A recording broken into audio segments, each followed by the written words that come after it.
Good day, everyone, and welcome to 21st Century Literature from the Philippines and the World subject. This is Miss Ira Bombase, and I will be your instructor for 21st Lit. Okay, so for today's lesson, we will be having lesson one, which is Introduction to Philippine Literature. And for our goals or objectives for today's lesson, the first one is to define the literature and its importance. Second, to understand the values of geographic, linguistic, and ethnic factors. And the third one is to determine the importance of the 21st century literature from the Philippines and the world, which is our subject. Okay? So you might be wondering what is the meaning of 21st century. So when we say 21st century, this is about the Gregorian calendar which covers what we are using in the Philippines. Okay? So starting from January 1, 2001 up until December 31, 2100. But since this year is 2025, so we will be talking about the literature from 2001 up until 2025 or up until the present. So ano ba yung mga poems, sanaysay, mga tula, no, mga sulatin, mga aklat, mga storya na hango or na ginagamit or na sikat, no, na pinag-uusapan na nalikha noong taong 2001 up until this period. So we will be talking about the highlights, the most important ones, okay, as well as the authors. But for today's lesson, we will just focus on the introduction of Philippine literature. We will just cover local, no? Philippines muna tayo this time. All right, so these three are the most important factors in terms of literature: the geographic, linguistic, and ethnic. So, what do we mean by geographic? When we say geographic, this means belonging to or characteristic of a particular region or location. Okay? Kumbaga, ito yung lokasyon from the word geography. No, ano kayang location pinakasikat itong tula na ito? Okay, so that's geographic. Next, linguistic, language form or language use. Ano kayang lengguwahe ang gamit sa Region 4A? Ano kayang lengguwahe ang gamit sa Region 1? Okay, ano kayang lengguwahe ang gamit sa Cagayan Valley, sa Caraga, sa Western Visayas, Eastern Visayas? So this is very important also, no, for us to be able to know what language they are using in the particular location or in the particular geographic. Okay? Next is the ethnic. When we talk about ethnic, this is the characteristics of a group of people sharing a common culture, religion, language, or the like. Okay, so pag sinabi nating ethnic, sama-sama na yung kultura, yung relihiyon nila, yung lengguwahe nila, and other factors related to that. Okay, so please remember what's the meaning of geographic. Again, this is the location. Linguistic, this is the language, and the ethnic, ito yung pinagsama-samang kultura, lengguwahe, at relihiyon ng mga tao sa isang lugar. Okay?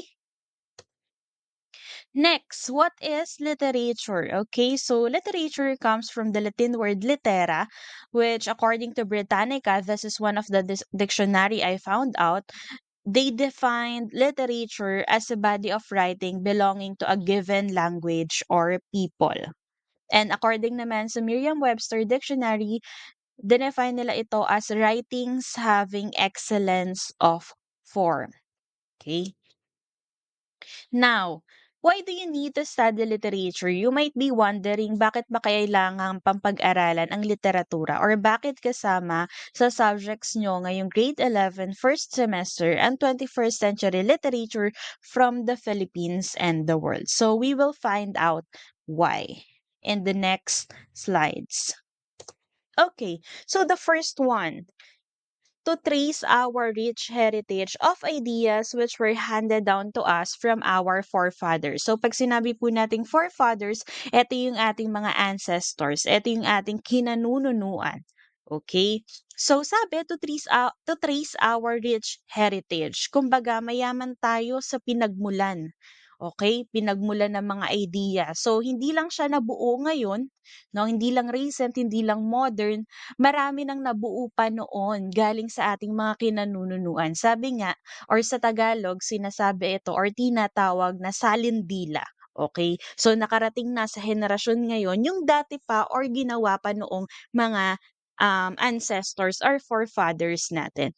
Dito din natin na kahit kaunti lang yung background nila in terms of education or kahit sila-sila na lang din yung nakaungkat kung paano ba gamitin yung mga bagay-bagay, kung paano ba, makalikha ng panulat, ang gamit lang nila noon ay dahon, 'no? Napakalawak na rin ng, resourcefulness and creativity ng mga kanununuan natin because they were able to pass down or to hand down all the literatures na noon pa lang ay naaral or nalikha na nila. Okay? Again, so as Filipinos, we are very rich in terms of our heritage of ideas. Okay? At nagmula yan sa kinanunuan din natin.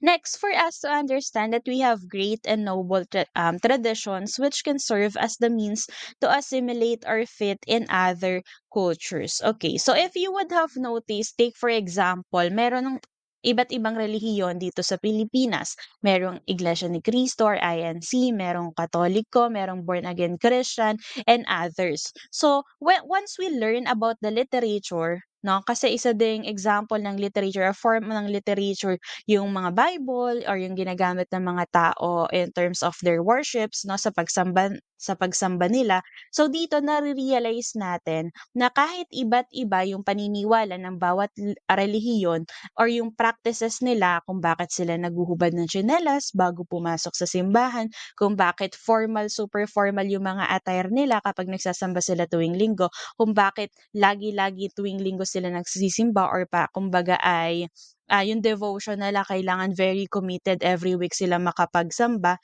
'no? Dito maiintindihan natin kung bakit gano'n yung paniniwala nila. We will fit in their cultures, in their religions, okay? So dito sa pag-aaral ng literatura or literature, mapapalawak yung pang-unawa natin, yung pag-intindi at pagrespeto natin sa iba't ibang relihiyon. Okay? So hindi lang po relihiyon ha, puwede ring kultura, yung gamit nilang lengguwahe, yung lugar na pinagmulan nila, 'no? We will able to understand the traditions that they have and respect for them in a deeper way na kahit magkakaiba tayo, we still can come up with, learnings from each other. Okay? Natututo at natututo tayo. Next, to appreciate our cultural heritage. Of course, kasi sa panahon ngayon, dahil napakarami ng umuusbong na teknolohiya, no? Ang dami ng findings, ang dami ng innovation, siguro merong part na ang mga Pinoy ay nakakalimot na somehow. Okay? Naayaw naman natin yung mangyari, of course. So dito, once we talk about literature, we are able to appreciate our cultural heritage more. Okay, minamahal natin, mas nauunawaan natin, mas ine-embrace natin yung pinagmulan natin, okay? Next one, to show love and take pride in our own culture and to show deep concern for our own literature. Okay, so once we read about this any forms of literature, once we understand its context, its meaning, we will show love and pride na, uy, kapwa Pinoy ko ang gumawa nito, uso na pala to or sikat na pala to years ago pa. No, napakatagal na but still we are able to use it right now. And I'm very proud kasi kapwa Pinoy ko pala yung gumawa nito, which is known globally. No, kasi dito sa subject natin, pag-uusapan natin, hindi lang yung about sa Pilipinas but also worldwide. Okay? And to show deep concern for our own literature. So let's um get to the point na hindi natin malimutan yung paggamit ng sarili nating wika. Okay? Yung pagbibigay-pugay natin, pag-appreciate sa mga heroes, sa mga authors, no? Yan, madidiscover natin yan later on. Okay? Next is to realize our literary limitations due to historical factors and thus take steps to overcome them. Okay? Okay, so ano na ba yung mga literary functions na hindi na natin puwedeng gawin ngayon because of the boundaries or limitations due to historical factors 'no? Malalaman natin 'yan, maiintindihan din natin 'yan at pag-aaralan na din natin 'yan as well as kung paano natin ma-o-overcome, okay. So, for example, dahil nga sa pag-usbong ng teknolohiya, yung mga natutunan natin before ay parang unti-unti nang nagiging bula or nawawala na kasi masyado tayong inclined or committed dito sa mga bago, okay. As well as puwede natin gamitin ang AI or the new technologies for us to learn more about the history of literature 'no. Those limitations and factors, we could still make things in order to overcome them. No, we just have to talk about it to share our insights with others for us to learn both ideas para makakuha tayo ng ideas sa kanila para makakuha sila ng ideas sa atin at kaya din natin to pinag-uusapan sa ating subject. Alright, so the last one I have included here in our PowerPoint presentation is for us to understand ourselves better and take pride in being a Filipino. So wag nating ikahiya dahil nabanggit nga na rich heritage of ideas, napakarami ng yaman ng mga Pinoy. No, ang mga Pinoy mga resourceful 'yan. Ang mga Pinoy napaka tatalino, napaka creative, no?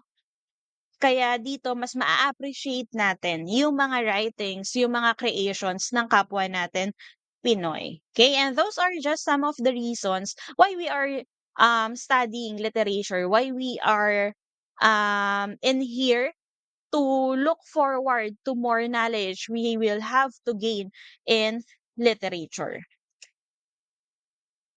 Okay. So now I have here another reasons why we have to study literature or Philippine literature in this part. However, this is wider. Okay. So how does reading benefits students, benefits humans in general? Okay. So the first one we have here is reading great literature exercises the imagination. Okay. So, kung mapapansin ninyo kapag nagbabasa nga tayo ng libro, 'no, napapalawak yung mga bagay na alam natin or kahit hindi naman talaga natin nararanasan in reality, we are able to think outside the box. Okay, so kaya nga merong mga science fiction, merong mga story about aswang, manananggal, 'no, kasi Philippine literature yung naka-focus dito. So, kahit hindi natin siya nararanasan first hand, since we are reading, nade-develop yung thinking skills natin wherein nakakagawa tayo ng imaginary situations or stories. Okay? Second, reading literature transports us out of our current situation into other periods and places. Okay, so when we read literature, para yan yung Tagalog na nadadala tayo sa pook na hindi pa natin napupuntahan. Okay? So, we are able to go outside of our comfort zones or outside of the four corners of our room, no? Halimbawa, mahilig ka sa South Korea or sa K-drama and sa K-pop, and ikaw yung tipo ng tao na mahilig magbasa about K-pop, yung mga tips or yung mga important facts, 'no? 10 facts about K-pop o kaya naman yung pinakasikat na mga K-drama, mga rom-com, horror, thriller. So, feeling mo kasi kapag pinapanood mo yung K-drama at marami ka pang nalalaman tungkol sa mga K-pop or sa mga Korean actors, feeling mo nandun ka na rin sa South Korea or somehow mas naiintindihan mo or mas nafe-feel mo yung kultura nila.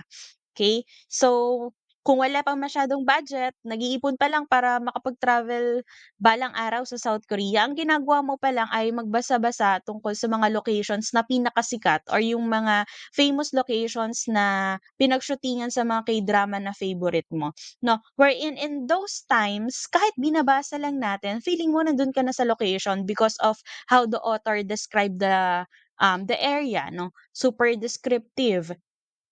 Like, humid ba yung weather or cold ba yung weather? Like, maliwanag ba or grassy ba yung, inaapakan or ano bang color ng mga walls? Because of the description of the author, we think that we are also able to be in that particular, location even if we are just reading literature, 'no? Yan ang isa sa pinakamagandang nagagawa ng pagbabasa. Okay, just going back, current situation kasi nabanggit din dito. For example, you are sad, but you just consider reading as a form of peace or as a way to move out of your current feelings or emotions. Malungkot ka, gusto mong magbasa para maibsan yung kalungkutan mo or matakot ka or kahit mag-shift lang yung emotions or yung mood or feelings mo, 'no? So, malaking bagay din yung pagbabasa for us to get out of the sad moment or anger moment, 'no? Yung mga emotions natin na gusto nating ma-shift. Malaking tulong ang pagbabasa because of that. Sometimes nga nakakakuha pa tayo ng lessons dun sa mga characters na nababasa natin. For example, if we have the same problem with them and ikaw ayaw mong harapin yung problema mo kasi you don't know what you should do. But because you have read in that story kung anong ginawa ng main character and you have the same problem, so somehow nakakakuha ka rin ng idea kung paano ba ma-overcome yung problema mo, no? Those are just some tips or ways for you to face your problems in real life. Okay, so the third one is reading literature enables us to see the world through the eyes of others. So katulad na lang yan ng quote na beauty is in the eye of the beholder. Okay, so sa oral communication, pinag-usapan din namin, share ko lang sa inyo, yung part na how do you describe communication? Meron daw nakalagay na meaning is individually construed. So when we say meaning is individually construed, kanya-kanya tayo ng pagkakaintindi at pagkakaunawa sa isang sitwasyon. Halimbawa, no? So katulad lang ito ng number 3. Kung para sa iyo maganda, pwede sa iba hindi masyado maganda. Kung para sa iyo nakaka-touch, siguro sa iba boring, no? It depends, but in here we are able to appreciate all the emotions or feelings na nararamdaman ng bawat taong nakakabasa. Kasi nga we understand na hindi tayo pare-parehas ng nararamdaman, no? Taste nga sa pagkain magkakaiba tayo eh. So yung takeaway natin or yung pag-appreciate din natin sa mga binabasa natin ay magkakaiba din. But still at the end of the day what's important is that we understand na we respect and we appreciate all the emotions, all the feedback coming from different people. Okay? Kasi halimbawa dati hindi ka mahilig magbasa. Tapos kapag merong different opinion from yours, nagagalit ka kaagad or hindi mo kaagad kino-consider. But since natuto ka na magbasa, you are able to read a lot of literature, no, a lot of pieces, you are also able to understand na hindi porket masaya ka dito sa isang sitwasyon na 'to, magiging masaya din yung ibang tao para sa'yo or yun din yung exact same feeling na nararamdaman nila, okay? Next, number 4, great works of literature have played a fundamental role in shaping society. Okay, so this is very important, no? Dati, ang ginagawa nga ng mga kapwa natin Pinoy, since hindi sila makapag-express ng mga saloobin nila or yung mga hinanakit nila verbally, ang ginagawa nila is nagsusulat, okay? So dito sa number 4, played a fundamental role in shaping society. So kapag may nakikita tayong problema, pwede nating isulat at yung sulat na yun nakakarating sa na sa sanggunian or dun sa mataas na nanunungkulan wherein posibleng magawa ng solusyon yung mga problema just because of great works of literature, just because a person or one person write down the problem and suggest a solution. No, that's why it is very important for us to learn about literature because it can shape the society you are living in.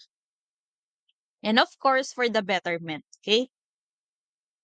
Number 5, reading literature encourages contemplation and improves our language and vocabulary skills. So when we say encourages contemplation, it seems like nakaka-relax ka. Okay? Ako yung type ng person na hindi naman super hilig magbasa, but if nasa high emotions ako, like may pinagdaanan sa buhay and gusto ko lang naman, magkaroon ng different feeling just to brush it off, the sadness, nagbabasa ako. That's one way for me to, comfort myself kumbaga. It encourages, relaxation, safe place yung pakiramdam mo, komportable ka, 'no? Papasok din diyan yung dinadala ka sa pook na hindi mo pa napupuntahan, dinadala ka sa emotions na gusto mong mapuntahan, okay? And it also improves our language and vocabulary skills. Of course, once we read, we get to entertain unfamiliar words, 'no? Most of the times ganyan yung nararanasan natin kasi napakaraming words sa mga binabasa natin. So, hindi naman lahat yon ay alam natin kasi sabi nga, life is a continuous learning, 'no? Marami't marami tayong natututunan. I hope hindi niyo rinig yung ulan dahil sobrang lakas ng ulan ngayon. Ano, nalakasan ko na lang ang aking boses, tatapat ko na lang itong mic. Okay, so kapag medyo malakas kayo na lang ang mag-adjust class. Okay. All right. So going back, reading literature improves our language and vocabulary skills. So I want you to practice na kapag meron kayong na-encounter na word na unfamiliar, go direct to Google, no? Let's make use of those technologies in our on our end, on our positive end, no? Gamitin natin sa makabuluhan, i-search agad natin para meron tayong natututunan. Let's not stay, stagnant 'no, wag nating hayaan na yung word na yun is unfamiliar for us. Make a move para maging familiar word na siya para sa'yo. Alamin mo yung ibig sabihin, alamin mo kung paano i-pronounce, kung paano gamitin sa isang sentence 'no. Alamin mo kung noun ba yun or verb ba yun or kung ano man, okay? Para ma-practice din yung vocabulary mo, i-try mong i-practice yung pronunciation. Okay? So, basa ka lang ng basa. Sometimes, kung nasa mood ka na silent reading lang, kung nasa mood ka naman na naririnig, mas okay para naririnig mo rin yung boses mo kung tama ba yung pagkaka-pronounce mo sa word. If ikaw ay hindi sigurado, go directly to Google. Dahil lahat naman siguro 99% ang mga questions ay masasagot na ni OpenAI, ni ChatGPT at ni Google, okay? So make use of those technologies. Next, number 6, reading literature helps us understand humanity. Okay. So for example, let's go back with the religion example I've said earlier. So sometimes kasi we are curious about how other people practice their religion, no? Sometimes nagtataka tayo kung bakit, nagbabaw sila na nakaluhod, nagtataka tayo kung bakit sila ay naghuhubad ng tsinelas, kung bakit very formal, okay, kung bakit very formal yung pag-attire nila or bakit in some religions okay lang yung naka-slippers, naka-pants, and naka-t-shirt. So, once we read about those, concerns or questions in our head, kapag nagbasa tayo patungkol doon sa mga practices nila, mas maiintindihan natin kung bakit ganun yung ways nila, yung bakit ganun yung pag-worship nila, no? We are able to understand humanity in a way na tumataas din yung respeto natin sa iba't ibang klase ng relihiyon, iba't ibang klase ng tao, no, na nationality, because we understand how they do that or we understand where they are coming from. Okay?